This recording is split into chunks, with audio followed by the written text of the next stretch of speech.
እንደገና እድል ይሰጥሻል። አልቆልሻል ተብሎ ወድቃለች፣ ጠፍታለች፣ ጥቅም የላትም፣ አትነሳም ተብሎ እንደገና እድል ይሰጥሻል። ህይወት ውስጥ ሰከንድ ቻንስ አለ፣ ሰርድ ቻንስ አለ፣ ፎርዝ ቻንስ አለ፣ ፊፍዝ ቻንስ አለ።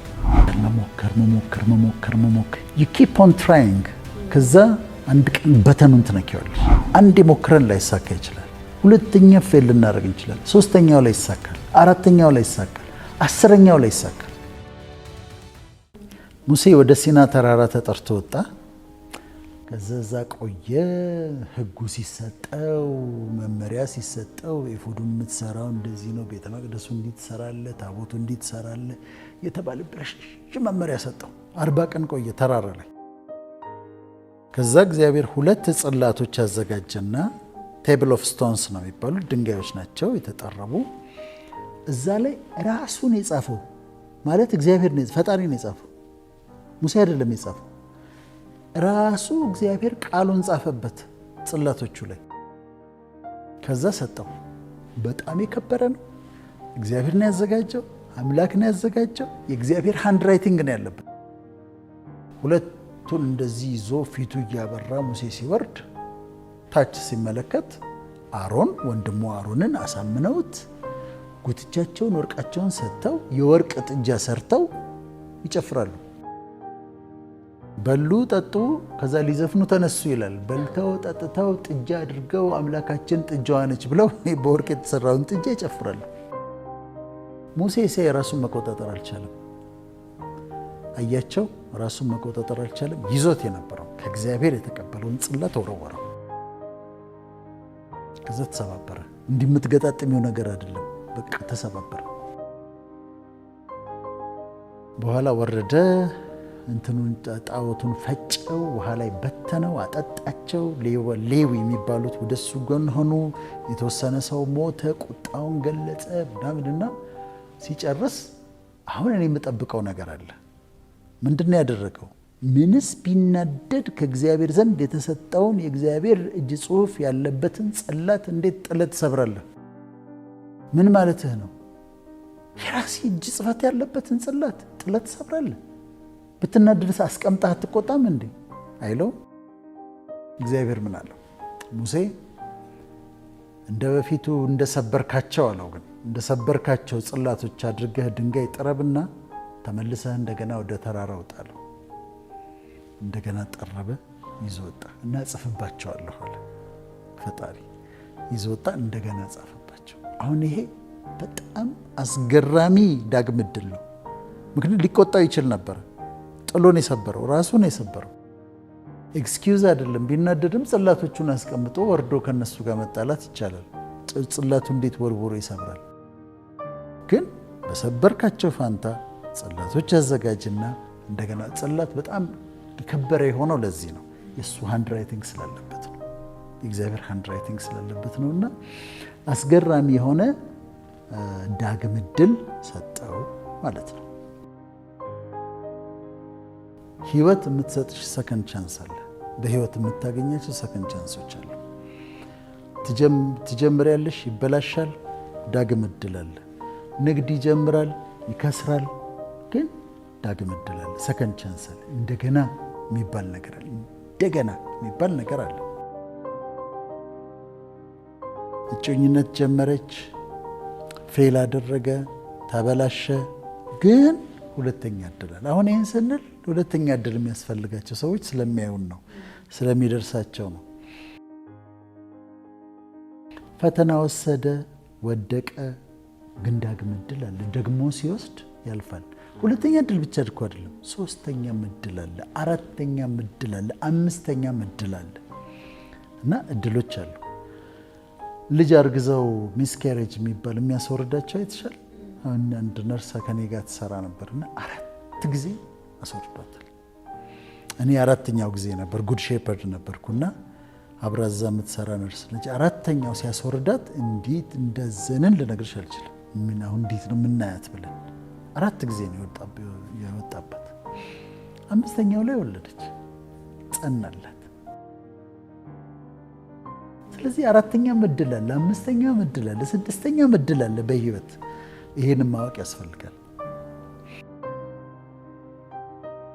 እኔ ማነሳቸው ምሳሌዎች አሉ። አንዱ ከዚህ አንስተነው እንደሆነ አላውቅም፣ ጃክማ የሚባለው የአሊባባ ግሩፕ ባለቤት ጃክማ ታሪኩን ሲናገር አንድ ጊዜ ከ25 ነው እንደዚህ ሆነው ፖሊስ መሆን ፈልጉ፣ ስራ ፈልጉ፣ እንጀራ ፈልጉ አመለከቱ። 24ቱን ተቀበሏቸው። እሱን አንቀበልህም ማለት ሪጀክት አደረጉት። ከዛ ኬንታኪ ቺክን መሰለኝ ዶሮ ቤት ኬኤፍሲ እዛ ሊቀጠር ሄደ። የሄዱትን በሙሉ ተቀበሏቸው። እሱን አንቀበልህም ማለት። ዩኒቨርሲቲ መማር ፈለገ። አይ ቲንክ ሃርቫርድ 10 ጊዜ አመለከትኩኝ አለ። 10 ጊዜ ሪጀክት አደረጉኛል። ሪጀክት ሲደረግ የኖረ ሰውዬ ነው። አሁን ከቻይና 3ኛ ቢሊዮነር የተባለው ግን ምን ያስተምርሻል? አንድ ነገር ስታጪ ሁለተኛ እድል አለ፣ 3ኛ እድል አለ፣ 4 you keep on trying። ከዛ አንድ ቀን በተኑን ትነኪዋለሽ፣ የሰክሰሱን በተን ትነኪዋለሽ። ግን ጊቭ አፕ አለማድረግ ነው ማለት ነው። የሮክ ኤንድ ሮል ሚውዚክ ንጉስ የተባለው ኤልቪስ ፕሪዝሊ ትራክ ድራይቨር ነበር፣ ትራክ ይነዳል። ከዛ ኒውዮርክ ኦዲሽን አለ ተብሎ ዘፋኞች ድምፅ ተብሎ ሄደና ተወዳደረ። ሲወዳደር ዳኞቹ ቁጭ ብለዋልና አዳመጡትና ስራ ምንድን ነው አሉት። ትራክ ድራይቨር ነኝ አላቸው፣ ሹፌር ነኝ አላቸው። እኔ መመክርህ ሹፌርነትን ጠንክረህ ስራበት አለው። ድምፅም የለህም፣ ችሎታም የለህም፣ ድምፅም የለህም፣ ሂድና ትራክህን ንዳ፣ ሹፌርነትን በርታበት አሉት።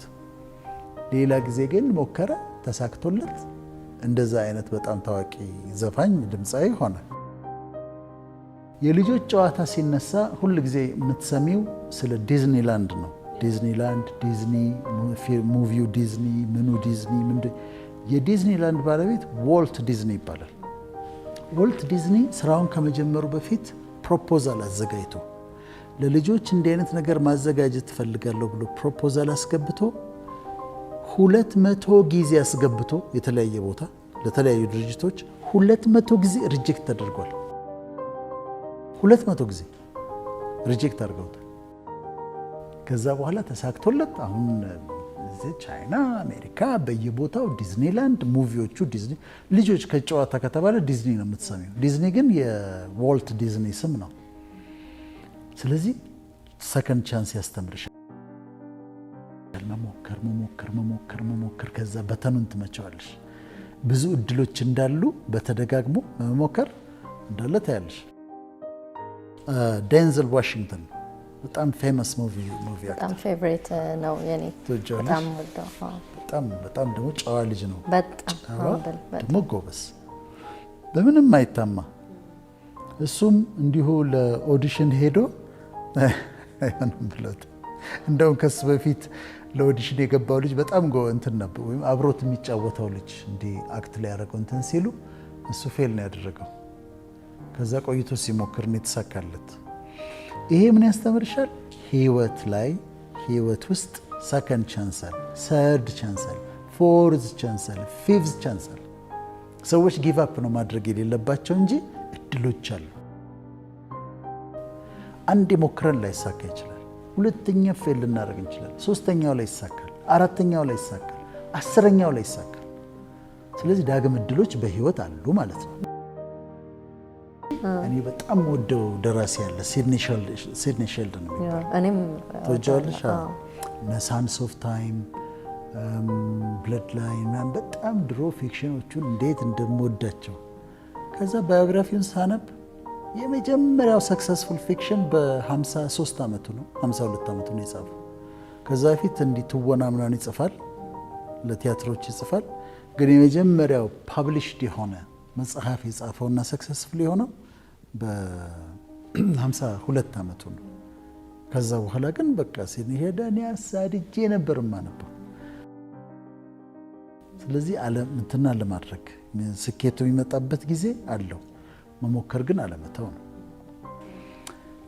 ጻድቅ 7 ጊዜ ይወድቃል፣ 7 ጊዜ ይነሳል። ቃሉ በጣም ነው ደስ ያለኝ። እንደገና የሚባል አሰራር አለው በፈጣሪ ዘንድ። እንደገና እድል ይሰጥሻል። አልቆልሻል ተብሎ ወድቃለች፣ ጠፍታለች፣ ጥቅም የላትም፣ አትነሳም ተብሎ እንደገና እድል ይሰጥሻል፣ እንደገና ያቆምሻል፣ ሞገስ ይሰጥሻል፣ ዝና ይሰጥሻል፣ እንደገና ያስነሳል እና ዳግም እድል ይሰጣል። ውርሴን አካፍለኝ ብለን የሄድከው ለሴተኛ ዳሪዎች በትነ ጠጥተህበት ነው የመጣኸው። ላይህ አልፈልግም፣ መቃብሬ ላይ እንዳትቆም፣ መቃብሬ ላይ አልቆም ነው ማለት ያለበት። ይሄ ግን አሁን እንዳልሽው ሲያየው ገና ሮጦ ሄዶ አቀፈው፣ ለጣቱ ቀለበት አረግ፣ ፍሪዳው ይታረድ፣ ድግስ ይደገስ። ከዛ ልጁ ተናደደ። ወንድምየው እኔ ስገዛልህ ይህን ሁሉ ዓመት አንድ በግ ያላሳረድክልኝ ይሄ ገንዘብን በትኖ ለመጣ እሱ ጠፍቶ ነበር አለው። አሁን ግን ተገኝቷል። ደግሞ አለው የኔ የሆነ ሁሉ እኮ ያንተ ነው አለው። እኔ ያለኝ ነገር ሁሉ እኮ በሙሉ እኮ ያንተ ነው አለው። እና የሚደንቅ ምሳሌ ነው ያመጣሽው ፍቅር፣ በጣም ቆንጆ ምሳሌ። ምንድነው አሁን የመልእክታችን ኮንሰፕቱ? አሁን ቪዲዮ ለሚደርሳቸው የተለያየ ነገር ተበላሽቶባቸው ቢሆን፣ ጀምረው ፌል አድርገው ቢሆን፣ አንድ ነገር አድርገው ሳይሆን ቀርቶ ቢሆን፣ ተስፋ ቆርጠው ቢሆን፣ አዝነው ቢሆን፣ በምድር ላይ ሰከንድ ቻንስ አለ፣ ሁለተኛ ዳግም እድል አለ፣ ሶስተኛ እድል፣ አራተኛ እድል አለ። በተለይ ከሱ ያ ነው። እናንተም ደግሞ ለሰዎች ዳግም እድል ስጡ። ይቀድሙ ጥንቃቄ አድርጋችሁ ዳግም እድል ደግሞ እናንተ ካገኛችሁ ተጠንቅቃችሁ ያዙት ነው። አሁን ሙሴን ቅድም አነሳን። ጽላቱን ጠረብና ወጣለው እንደገና ጻፈበት በራሱ ሃንድ ራይቲንግ። ጽላቱ የከበረው ጽላትና ታቦት ልዩነትን ታውቂያለሽ? ጽላቱ ድንጋዮቹ ናቸው የተሰጡት በእግዚአብሔር ሃንድ ራይቲንግ የተሰራ ነው። ታቦቱ ደግሞ ከግራር እንጨት ተሰርቶ እንደ ሳጥን እንደ ቦክስ ነው። 2 ክንድ ተኩል 1 ክንድ ተኩል ርዝመቱ 2 ክንድ ተኩል 1 ክንድ ተኩል ቁመቱም 1 ክንድ ተኩል ከግራር እንጨት ተሰርቶ ውስጡ በወርቅ ተለብጧል። በውጪ ኪሩቤልና ሱራፌል አለ አይደል? ኪሩቤሎች አሉ። በወርቅ ተለብጦ ስርየት መክደኛ አለ። እሱም ከግራር እንጨት የተሰራ እሱም በወርቅ ተለብጧል። የወርቅ ቀለበቶች አሉ፣ ማስገቢያ መሎጊያዎች አሉ። ከግራር እንጨት መሸከሚያዎቹ በዚህ የሚገቡ እነሱም ከግራር እንጨት ተሰርተው በወርቅ ተለብጠዋል። ከዛ ከቀጠቀጠ ወርቅ ደግሞ ኪሩቤል ተሰርተዋል። ክንፋቸውን አንድ ክንፋቸውን እንደዚህ አንድ ክንፋቸውን ወደዛ አድርገው አለ። ያ የቃል ኪዳን ታቦቱ ነው። እዛ የቃል ኪዳን ታቦቱ ውስጥ ግን እነዚህ ጽላቶች ተቀምጠዋል።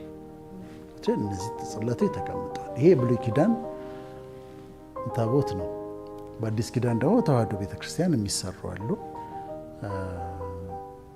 እሱ ደግሞ ይለያል። አልፋና ኦሜጋ ነው የሚጻፍባቸው። ታውቂያለሽ? ይሄን አልፋ እና ኦሜጋ ክራይስት ነው እና ታቦቶች ይቀረጻሉ። ከዛ አልፋ ኦሜጋ ይጻፍባቸዋል። ክርስቶስ ማለት ነው። የተዋህዶ መምህራን እንደሚነግሩን የጌታ እራት እዛ ላይ ይዘጋጃል እና የራሱ የከበረ ትምህርት አለው። ያው ለመምህራኑ እንተዋለን። ያኛው ግን አሁን ጽላቱን ስላነሳን ነው። ጽላቱ የድንጋዮቹ ናቸው። ታቦት ውስጥ ነው የሚቀመጡት